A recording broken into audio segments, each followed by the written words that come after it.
Nag-pick up kami ng mga kalakal sa araw na ito.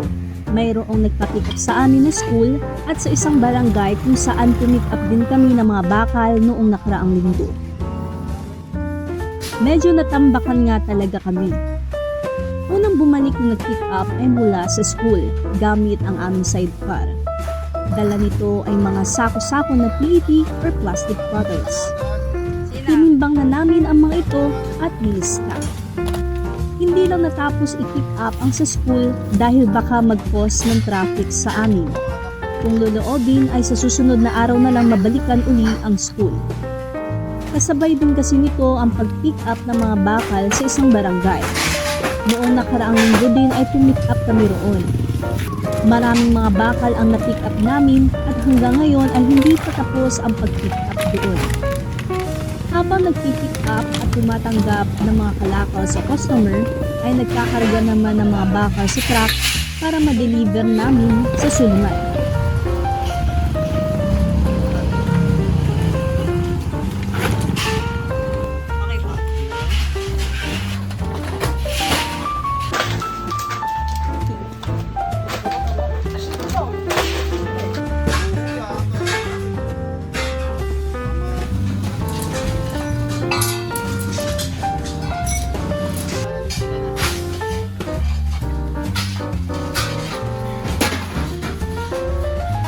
Dito ay dumating na nga ang jeep na galing sa barangay na aming pinipikapan ng mga bakal.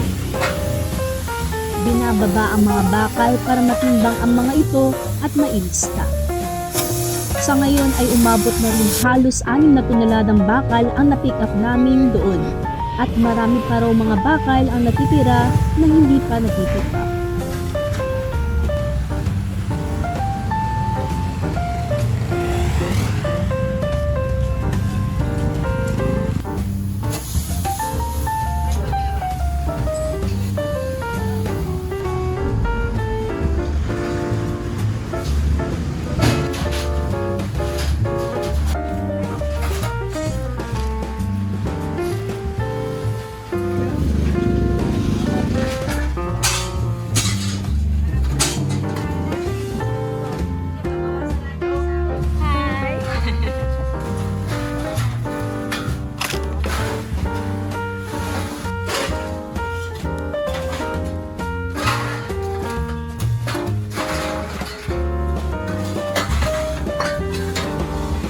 Dahil dumating na ang truck na magpipick up sa amin ng mga botong gym, ay pinaalis muna sa pwesto ang aming jeep.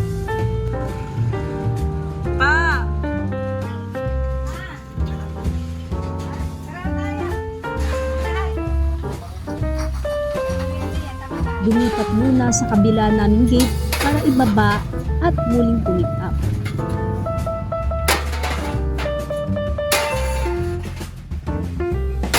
Diyan ay nagsisimula na silang ikarga ang mga sako-sakong bote ng gin sa kanilang truck. Mayroong taga-abot ng sako, taga-bilang ng mga bote sa sako, at taga-karga nito sa truck. Sobrang busy din namin ng araw na yan, dahil bukod nga dito ay may mga tinatanggap kami ng mga kalakal na dinadala ng mga customer. Sa mga nabanggit na items sa videong ito, as of now, ang presyo ng bakal na solid ay 16 pesos per kilo. Ang bakal na assorted ay 13 pesos per kilo. Ang PET or plastic bottles ay 5 pesos per kilo. Ang PET linis ay 10 pesos per kilo. Ang gin naman ay 1.50 per piraso. Kaya kung mayroon po tayo ng mga ito, ay maaari nating ibenta sa junk shop. Just follow our Facebook page para updated kayo sa aming price list.